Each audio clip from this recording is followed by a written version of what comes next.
যারা ভিপিএন দিয়ে ফেসবুক চালাচ্ছেন তাদের জন্য অনেক বড় একটা সুখবর রয়েছে। সেটা হচ্ছে এখন কিন্তু আপনি ভিপিএন দিয়ে ফেসবুক না চালিয়ে আপনি কিন্তু ফেসবুক অপেরা মিনি দিয়ে চালাতে পারেন।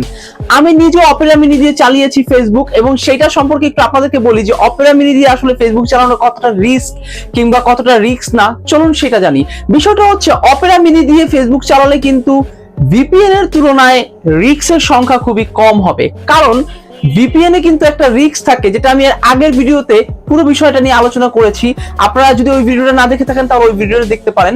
সেটা হচ্ছে ভিপিএন এ আপনি যদি একবার লগ ইন করেন তাহলে কিন্তু আপনি লগ আউট ভুলেও করবেন না, আপনি লগ ইন করেই থাকেন। কারণ লগ আউট করে থাকলে পরবর্তীতে যখন ফেসবুকটা ফিরে আমরা পাবো তখন কিন্তু আপনার জন্য খুবই খুবই প্রবলেম হবে, যেটার কারণে আপনি যখন ভিপিএন দিয়ে লগ ইন করবেন তখন লগ ইনে থাকুন। এটা আমি আগের ভিডিওতে আপনাদেরকে পুরোটা বলেছি যে কেন কি কি করতে হবে। এবার আসুন যে অপেরা মিনি দিয়ে আসলে কি ফেসবুক লগ ইন করা যায় কিনা। 2014 সালে, 16 সালে, 17 সালে অনেকেই অপেরা মিনি দিয়ে কিন্তু ফেসবুকে ঢুকতেন। অনেকেই রয়েছে, আপনারা জানেন কিনা জানি না, অনেকেই রয়েছে ফেসবুকে যারা অপেরা মিনি দিয়ে ঢুকতেন, কিন্তু তার পরবর্তীতে যখন এটাকে আরো আপডেট করা হয়, মানুষজন যখন ফেসবুক সম্পর্কে আরো সচেতন হয়, তখন কিন্তু মানুষ একদম ডিরেক্ট ফেসবুকের যে রিয়েল অ্যাপ সেই অ্যাপ থেকে ঢুকতো। কিন্তু এখন ঠিক 2024 সালে এসে আমাদেরকে সেই দিন গুনতে হচ্ছে যেখানে আমাদেরকে আবার অপেরা মিনি দিয়ে, আপনারা অনেকেই আমি জানি ফেসবুকে কিন্তু ঢুকছেন, এবং অনেকেই যারা ঢুকতে পারছেন না তাদের জন্য এই ভিডিওটা, তারা আপনারা চাইলে অপেরা মিনি দিয়ে ঢুকতে পারেন। এবং অপেরা মিনি দিয়ে ঢুকতে গেলে কিন্তু আপনার ভিপিএন অন করা লাগবে না।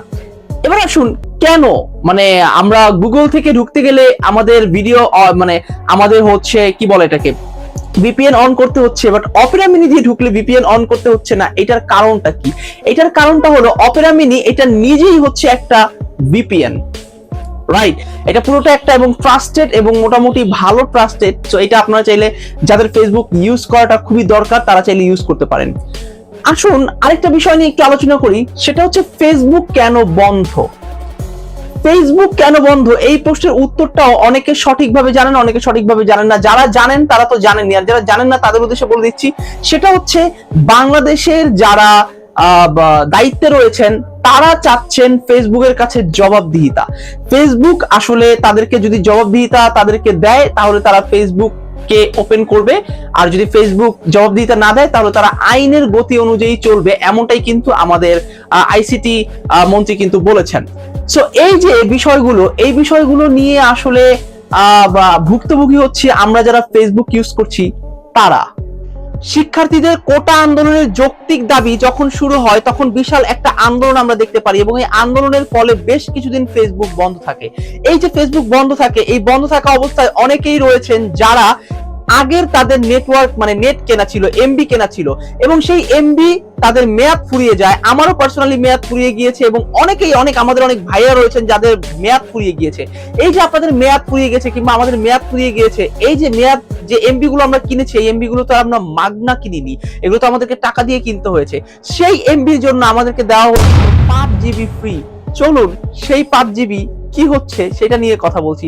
আমার কাছে তো মনে হচ্ছে আমাদেরকে যে 5 জিবি নেট দেওয়া হয়েছে এটা আসলে একটা ভিক্ষা দেওয়া হয়েছে, মানে এমন একটা অবস্থা। কারণ নেট এত পরিমাণে স্লো স্লো স্লো স্লো, মানে টিকটকে আপনি কোন রকম মানে চালাতে পারবেন, বাট ইউটিউবে যখন আসবেন তখন শুধু দেখবেন গোল্লা মানে ঘুরছে ঘুরছে ঘুরছে ঘুরছে। ওই হচ্ছে 2012-13 সাল 14 সালের দিকে দেখা গেছে গুগল এবং হচ্ছে ইয়াহু যখন আমরা ইউজ করতাম, ইয়াহুতে যখন আমরা কোনো কিছু সার্চ করতাম তখন দেখা যেত ঘুরতো ঘুরতো ঘুরতো, মানে সার্ভার এত বাজে এবং নেটওয়ার্কের পরিমাণ, মানে নেটওয়ার্ক তো না, ওইটা সার্ভার বাজে ছিল।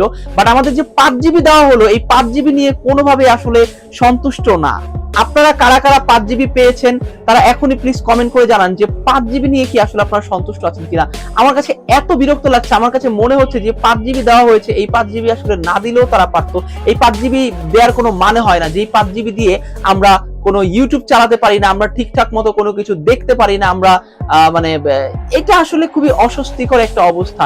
তাহলে এই 5 জিবি দিয়ে লাভ কি? আর এখন তো আমাদের ওয়াইফাই চলে আসছে, আমরা তো ফেসবুক চালাতে পারছি না। তারপরেও যাদেরকে দেওয়া হয়েছে, যারা বাহিরে যায় তাদের জন্য কিন্তু আমাদের এই 5 জিবি কে নিয়ে আসলে আমার কি বলবো, আমার খুবই খুবই খারাপ লাগার একটা ব্যাপার। এবং আমার কাছে খুবই খারাপ লাগছে যে এত বাজে নেটওয়ার্ক, যে নেটওয়ার্কটা তারা দিয়েছে, তারা চাইলেই কিন্তু নেটওয়ার্কটা ভালো দিতে পারতো, কিন্তু তারা নেটওয়ার্কটা ভালো দেয়নি।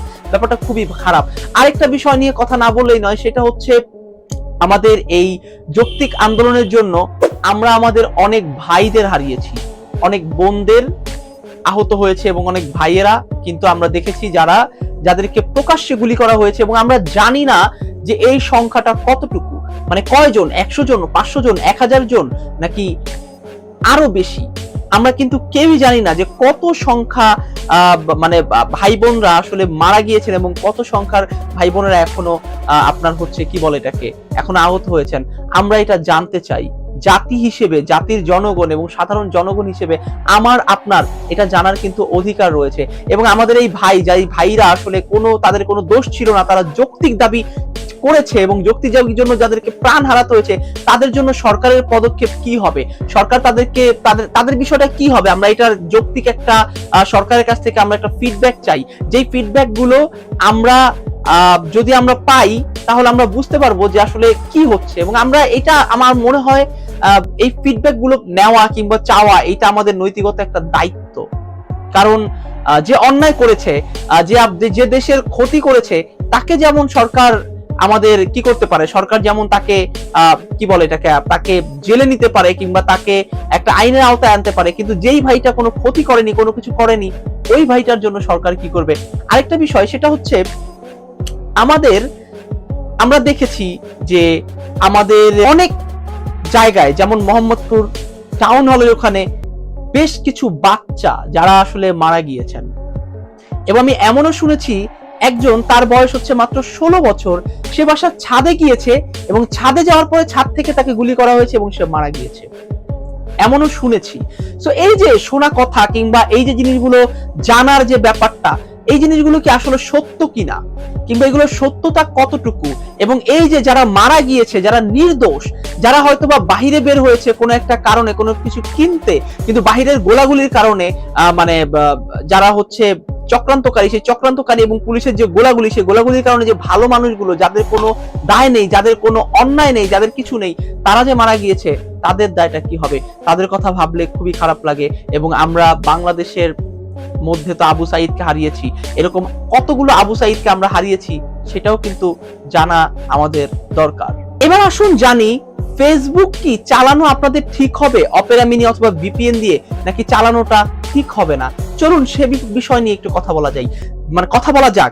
যদি আমি আমার পার্সোনাল মতামত জানাই, আমি সেটা বলবো যে আপনারা 31 তারিখ, যেহেতু আমরা একটা ফিডব্যাক পাবো, অলরেডি টিকটক ফিডব্যাক বাংলাদেশে দিয়ে দিয়েছে, এবং ফেসবুক থেকে যেহেতু আমরা ফিডব্যাক পাওয়ার লাস্ট ডেট হচ্ছে 31 তারিখ, তার মানে ধারণা করা যায় যে 1 তারিখের মধ্যে আমরা ফেসবুকে ঢুকতে পারবো।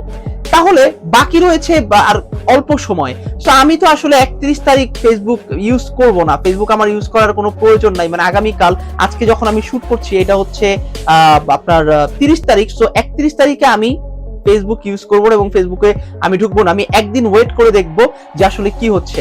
সো আমি সেই জায়গা থেকে আমি আপনাদেরকে বলবো, আপনারাও চাইলে ওয়েট করতে পারেন এবং আপনারা ওয়েট করে দেখতে পারেন অ্যাকচুয়ালি, কারণ একদিনের তো ব্যাপার, যেহেতু আমরা এতদিন ওয়েট করতে পেরেছি, একদিন আমরা ওয়েট করতেই পারবো।